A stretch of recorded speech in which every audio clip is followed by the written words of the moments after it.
स्वागत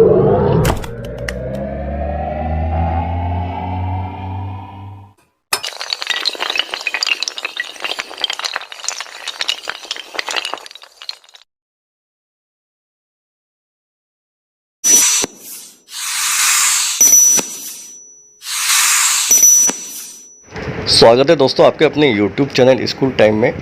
आज के वीडियो का टॉपिक टैप जनवरी से जून 2021 ए टू जेड संपूर्ण आसान प्रक्रिया, सभी स्टेप, सभी समस्याओं के समाधान के साथ। टैप से रिलेटेड यह हमारा तीसरा वीडियो है। पिछले 2 वीडियो जारी हो चुके हैं। पहला वीडियो दिशा निर्देश से रिलेटेड था और दूसरा वीडियो बड़ा अहम और महत्वपूर्ण वीडियो था जो ट्रेनिंग से रिलेटेड था। प्राथमिक शिक्षक के लिए समस्या है कि हम ट्रेनिंग्स क्या भरनी है, वो संपूर्ण जानकारी इस वीडियो के अंदर आपको मिल जाएगी। तो आज का वीडियो जो है वो कंप्लीट प्रोसेस के साथ है। वीडियो शुरू करने से पहले आपसे रिक्वेस्ट है दोस्तों कि अगर आपने अभी तक हमारे चैनल को सब्सक्राइब नहीं किया है तो प्लीज़ हमारे चैनल को सब्सक्राइब कर दीजिए और बेल आइकन को प्रेस कीजिए ताकि नोटिफिकेशन आपको मिल सके। अपने साथियों और शिक्षक साथियों को भी हमारे वीडियोस को शेयर कीजिए और ज़्यादा से ज़्यादा अपने साथियों को जोड़ने की कोशिश कीजिए। सबसे पहले हम स्टाफ विंडो के माध्यम से स्टाफ लॉगिन करते हैं। स्टाफ लॉगिन हो जाने के बाद हम होम पेज पर देखते हैं। यहाँ पर ऊपर की तरफ 3 लाइन्स होती है। 3 लाइन्स पर हम क्लिक करेंगे तो फिर हमारे सामने फॉर्म्स का ऑप्शन होगा। फॉर्म्स के ऑप्शन पे क्लिक करेंगे तो टैप का ऑप्शन होगा। टैप के ऑप्शन पे आपको क्लिक करना है तो यहाँ पर आपको टैप टीचर फॉर्मेट सेशन 2020-21 होगा, इसको आपको क्लिक करना है। तो फिर आपको ये अपनी पर्सनल डिटेल्स आपके सामने होगी। शिक्षक मूल्यांकन प्रपत्र 2021-22 आपके विद्यालय का नाम होगा, कोड होगा। उसके बाद कर्मचारी यूनिक आईडी होगी। उसके बाद कार्मिक की निक आईडी होगी जो शाला दर्पण स्टाफ विंडो की है। उसके बाद शिक्षक का नाम होगा और कार्मिक का मोबाइल नंबर यहाँ पर होगा। कार्मिक का मूल पद आपको मिलेगा। कार्मिक का मूल विषय आपको मिलेगा। अगर लेवल 2 या वरिष्ठ अध्यापक व्याख्याता हैं तो यहाँ पर आपको अपना विषय यहाँ पर मिल जाएगा। क्या संस्था प्रदान का कार्य संपादित कर रहे हैं, तो अगर कर रहे हैं संपादित HM का कार्य तो यहाँ पर हाँ लिखना है, वरना नहीं रहने देना है। उसके बाद में यहाँ पर सत्यापित का ऑप्शन है, सत्यापित पे क्लिक कर देना है। अगर डिटेल्स हमारी कंप्लीट नहीं है तो शाला दर्पण प्रभारी से आप मिलें और अपने पेपर 10 को कंप्लीट करा लें। सत्यापित पे क्लिक करेंगे तो आपके सामने टैप के सभी पर्पस ओपन हो जाएंगे। नंबर 1 जो होगा, वर्तमान वर्ष में पढ़ाई जाने वाली कक्षाएं एवं विषय। यहाँ विद्यालय लॉगिन से सत्र 2021-22 में मैपिंग किए हुए विषय ही प्रदर्शित होंगे। मान लीजिए अगर यहाँ पर आपको कोई भी विषय या कोई भी क्लास शो नहीं हो रही है तो फिर आपको अपने शाला दर्पण प्रभारी से मिलिए, या फिर अगर आप कर सकते हैं तो शाला दर्पण का होम पेज, विद्यालय लॉगिन के शाला दर्पण का होम पेज में आपको परिणाम यहाँ ऑप्शन मिलेगा। परिणाम टैब पर आप क्लिक करेंगे तो फिर विषय मैपिंग का ऑप्शन आपको मिलेगा, सब्जेक्ट टीचर मैपिंग का। सबसे पहले सेशन सेलेक्ट करना होगा हमारा, उसके बाद क्लास सेलेक्ट करनी होगी और उसके बाद में सेक्शन। मान लीजिए कक्षा 1 को लेता हूं मैं और सेक्शन सेलेक्ट करने के बाद में गो पर क्लिक करता हूं तो यहाँ पर सब्जेक्ट की डिटेल्स खुलती है और टीचर्स टाइप 1 है और टीचर्स टाइप 2 है। टीचर टाइप 1 का मतलब ये होता है कि जो वर्तमान में कार्यरत हैं और सब्जेक्ट टीचर, और टीचर 2 का मतलब ये हो गया कि जो सब्जेक्ट टीचर है वो रिलीव हो चुका है या ट्रांसफ़र हो चुका है, वो पढ़ाने वाला कोई नहीं है। और सब्जेक्ट टाइप 2 टीचर जो है, टीचर टाइप 2 जो है वो उस विषय को पढ़ा रहा है।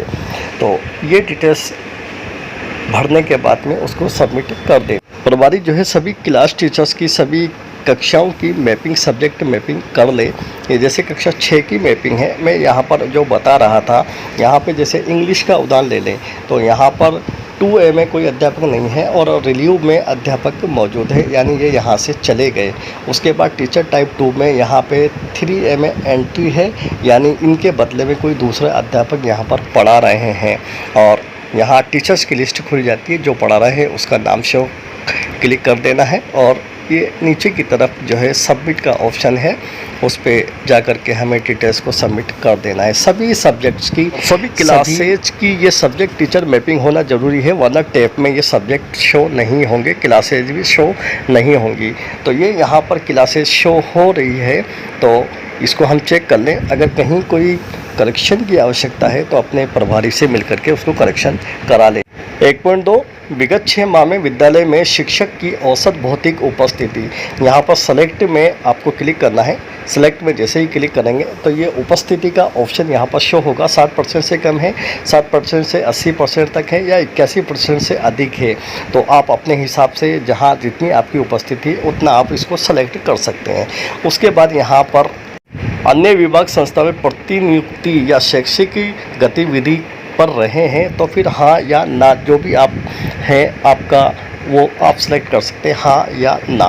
उसके बाद प्रतिनियुक्ति में आपके दिवसों की संख्या यहाँ पे बढ़नी है। अगर आप प्रतिनियुक्ति पर रहे हैं तो दिवसों की संख्या बढ़ते, वरना 0 लिखते। और अन्य कार्य दिवस अगर आपने कोई गैर शैक्षणिक कार्य किए हैं तो वो दिवस लिख दें, वरना आप यहाँ पर 0 लिख दें। 1.3 कृपया अपने कार्य निष्पादन के नीचे दिए गए मापदंड के अनुसार 1 से 5 तक स्वयं रेटिंग दे। संस्था प्रधान यदि स्वयं शिक्षक के रूप में प्रपत्र भर रहा है तो कॉलम 4 को पीईओ सीबीओ द्वारा भरा जाना है। और औसत से कम के लिए 1 देना है, औसत के लिए 2 देना है, अच्छा के लिए 3 देना है, बहुत अच्छा के लिए 4 और उत्कृष्ट के लिए 5। दोस्तों ध्यान रखें, ये अपने सेल्फ ग्रेडिंग है, अपने आप को सामने रख करके अपनी ग्रेड आपको खुद यहाँ पर देनी है।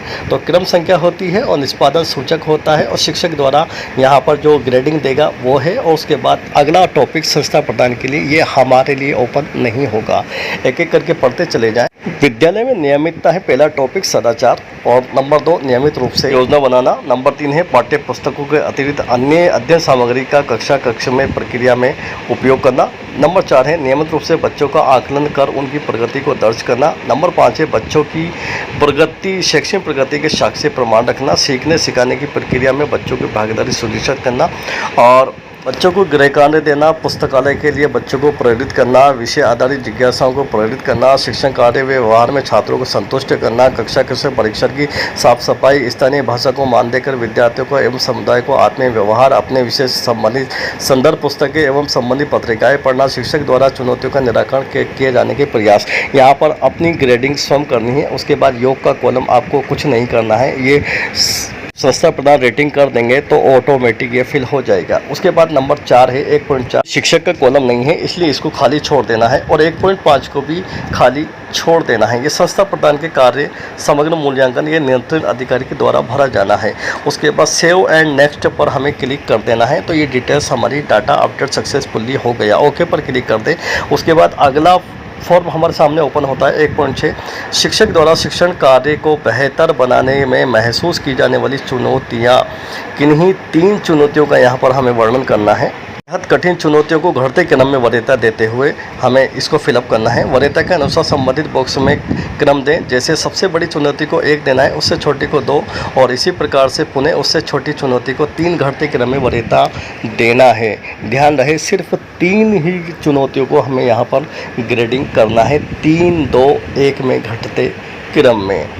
पढ़ें अपने विद्यालय स्तर पर और निजी स्तर पर आपको जो समस्या सबसे ज़्यादा कठिन लगती है उसको आप चुनते चले जाएं।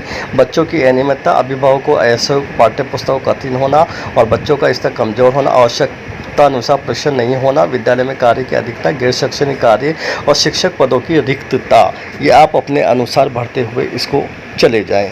सिर्फ 3 भरना है, ज़्यादा नहीं भरना, बाकी को आपको 0 ही रहने देना है। अपने अनुसार चुनौतियाँ इसमें 3, 2, 1 आप दे दें। नेक्स्ट 1.7 शिक्षक द्वारा जिन प्रशिक्षणों की आवश्यकता महसूस की जा रही है, किन्हीं 3 आवश्यकता वाले प्रशिक्षण को आवश्यकता के अनुसार संबंधित बॉक्स में घटते क्रम में देना है। यानी जो जिसकी आपको सबसे ज़्यादा आवश्यकता है प्रशिक्षण को 1 देना है, उससे कम आवश्यकता वाले को 2 देना है और उससे कम वाले को 3 देना है। केवल 3 ही आवश्यक प्रशिक्षणों का यहाँ पर हमें जिक्र करना होगा। जैसे यहाँ पे 7 ऑप्शन हैं, योगा, कक्षा प्रबंधन, विद्यालय प्रबंधन, अंग्रेजी, विज्ञान, गणित, प्रबंधन, योग्यता, व्यक्तित्व विकास, कौशल। जिस भी प्रशिक्षण की आप ज़्यादा आवश्यकता महसूस करते हैं उसको आप यहाँ पर ग्रेडिंग करें 3, 2, 1 में। उसके बाद में आप नीचे चल जाएँ। 1 से 8 शिक्षकों द्वारा स्वयं के कार्य के बारे में किया गया योगदान प्राप्त पुरस्कार संबंधित कॉलम में चयन करना है। विद्यालय के भौतिक विकास में योगदान, यहाँ पर टिक कर देना है। शैक्षिक गतिविधियों का संचालन अगर आप करते हैं तो यहाँ पर टिक कर देना है। और क्रियात्मक अनुसंधान अगर आपने कोई किया हो तो यहाँ पर टिक कर देना है। पुरस्कार आपको कोई मिला है तो टिक कर देना है। लेखन कार्य आप करते हैं तो टिक कर देना है। कोविड-19 प्रबंधन, सभी शिक्षकों का इसमें सहयोग रहा है, इसलिए मेरी राय है कि सभी इसको टिक कर दें। अन्य योगदान अगर आपका कुछ रहा हो तो वो कर दें। उसके बाद सेव एंड नेक्स्ट पर क्लिक करें तो डाटा सेव्ड अपडेट सक्सेसफुली हो गया। उसके बाद में आपका महत्वपूर्ण प्रपत्र खुलता है 3 और 6। ये ट्रेनिंग से रिलेटेड है। सबसे पहले यहाँ पर जनवरी 2021 से जून 2021 जिन प्रशिक्षण कार्यशालाओं में जिस भूमिका में आपने भाग लिया है उसका विवरण है। और कॉलम 5 साथ में ग्रेडिंग करने हैं। शिक्षक के लिए अगर आप शिक्षक पढ़ रहा है तो 1 पढ़ना है, प्रधान अध्यापक के लिए 2 पढ़ना है। और कॉलम 7 में हमारा सभी प्रशिक्षण RSC ERT के द्वारा हो रहे हैं तो यहाँ पर हमें कॉलम में 3 ही दर्ज करना है टेबल नंबर 7 में। और भी अगर अन्य प्रशिक्षण आपने किया हुआ है डाइट के द्वारा, समग्र शिक्षा के द्वारा या गैर सरकारी संगठन द्वारा, तो वो उसकी ग्रेडिंग भी आप यहाँ पर कर सकते हैं, यानी कोड आप उसको दे सकते हैं। यहाँ पर आपको प्रशिक्षण क्रमांक है, प्रशिक्षण कार्यशाला का नाम आपको भरना है। कार्यशाला से नाम से संबंधित हमने किस पोर्टल पर जो है किससे संबंधित प्रशिक्षण प्राप्त किया। जैसे निष्ठा एलिमेंट्री हमने प्रशिक्षण प्राप्त किया है 1 से 8 वालों ने, 1 से 5 वालों ने दीक्षा 8 के लिए भी दीक्षा पर हुआ था और 9 से 12 के लिए भी दीक्षा में हुआ था। साइबर सिक्योरिटी का भी यहाँ पे प्रशिक्षण हुआ था। तो आप निष्ठा एलिमेंट्री, जैसे मैं चूज करना हो तो निष्ठा एलिमेंट्री हम चूज कर देते हैं। उसके बाद प्रशिक्षण कार्यशाला का प्रारंभ का दिनांक लिखना है। जैसे ये जनवरी का हम कॉलम भर रहे हैं इसलिए ये प्रशिक्षण 1 जनवरी से शुरू हो गए थे। उसके बाद में यहाँ पर दिवसों की संख्या लिखना है। 3 प्रशिक्षण थे तो 30 दिवस मैंने इकट्ठे लिख दिए। आप 10-10 करके अलग अलग प्रशिक्षण भी बता सकते हैं। उसके बाद यहाँ पर हमने शिक्षक की भूमिका निभाई है तो नंबर 1 हमने यहाँ पर लिख दिया। उसके बाद प्रशिक्षण कार्यशाला का मुख्य बिंदु, यहाँ पर जो प्रशिक्षण हमने लिए थे उसको टॉपिक्स यहाँ पर लिखने हैं। मॉड्यूल 15, 16, 17, 18 या जो भी आप जिस भी विषय में आपने ट्रेनिंग से प्राप्त किए उन विषय को आपको यहाँ पर उसके मुख्य बिंदु को लिख देना है। उसके बाद प्रशिक्षण की कार्यशाला आयोजन करता, ये सभी RSC ERT था, निष्ठा वाले और दीक्षा वाले, तो यहाँ पर हमें 3 ही लिखना है। उसके बाद यहाँ पर इसको उपयोगिता यानी ग्रेडिंग करनी है ABCD में से। तो जैसे हम A को दे रहे हैं उसके बाद सेव पर क्लिक करने के बाद ये डिटेल्स हमारी सेव हो जाएगी प्रशिक्षण की। इससे ज़्यादा प्रशिक्षण को भरने के लिए आप अगली टेबल्स का प्रयोग करें। दूसरी टेबल्स में जैसे मान लीजिए मैं दीक्षा ट्रेनिंग 1 से 5 का कॉलम यहाँ पर भरना चाहता हूँ तो मैं यहाँ पर दीक्षा 1 से 5 को मैंने यहाँ पर चूज किया। उसके बाद यहाँ पर दीक्षा 1 से 5 की जो डेट थी 21 जनवरी, तो यहाँ पर 21 जनवरी मैंने दे दिया। उसके बाद प्रशिक्षण के दिवसों की संख्या 10 मैंने दे दी। उसके बाद शिक्षक की भूमिका 1 है और जो मॉड्यूल्स था उसका यहाँ पर हमें नाम दर्ज करना है, विषय दर्ज करना है। उसके बाद में हमने RSC ERT द्वारा प्राप्त किया है इसलिए 3 देना है और उसके बाद ग्रेडिंग ABCD में से करने के बाद उसको सेव कर देना है। तो ये यहाँ पर हमारी दूसरी ट्रेनिंग्स भी शो हो गई है। जैसा कि यहाँ पर मैंने तारीख गलत दर्ज कर दी है तो अभी फ़िलहाल डिलीट का ऑप्शन यहाँ पर डिसेबल है। आप वेट करें कुछ दिन, ये आपके लिए एबल हो जाएगा। अब यहाँ पर आपको कंप्यूटर प्रशिक्षण अगर लिया है तो यस कर देना है वरना नो करना है। उसके बाद 3.1 कृपया पाठ्य पुस्तक प्रशिक्षण एवं विभागीय प्रशिक्षण कार्यशैली के संबंध में अपने कार्य निष्पादन को नीचे दिए गए मापदंड के अनुसार अपनी राय 1 से 5 तक रेटिंग कर दें। यानी 1 से 5 तक रेटिंग हमें करनी है। औसत के लिए 1, औसत से कम 2 और अच्छा के लिए 3, बहुत अच्छा के लिए 4 और उत्कृष्ट के लिए 5। पाठ्यपुस्तक, पाठ्यक्रम, प्रशिक्षण कार्यक्रम और MDM राशन वितरण व्यवस्था, CBA कार्यालय प्रशासन कार्यशैली, नोडल प्रशासन की कार्यशैली, संस्था प्रधान इंचार्ज की कार्यशैली और SMC का गतिविधियों में सहयोग और विद्यालय निरीक्षण अधिकारियों की परिवीक्षण का स्तर।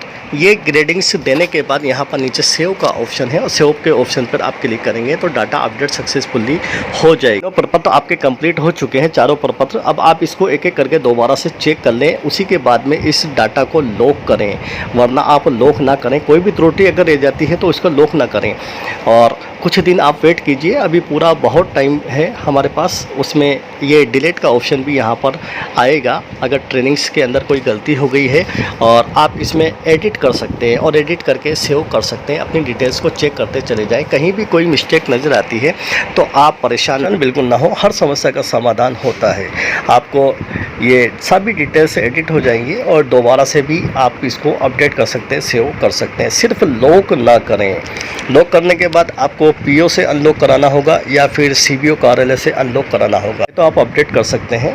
उसके बाद में आप उस सभी पर्पस को चेक करने के बाद आप लास्ट के ऑप्शन पे जाएंगे। आपकी डिटेल्स कंप्लीट हैं, आपने कोई मिस्टेक नहीं की है, आपका सभी फॉर्म्स आपने एक एक करके चेक कर लिए और प्रकार की कोई कमी आपको नज़र नहीं आती है, तो उसके बाद आप टेफ का फाइनल डाटा लॉक कर सकते हैं। हाँ, मैसेज आपके सामने शो हो जाएगा। कृपया शिक्षक मूल्यांकन प्रपत्र लॉक करने से पहले सुनिश्चित करें कि आपके द्वारा सभी प्रविष्टियां पूर्ण रूप से सही भर दी गई हैं।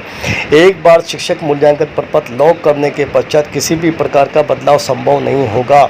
शिक्षक मूल्यांकन प्रपत्र लॉक करें, हाँ लॉक करें या कैंसिल करें।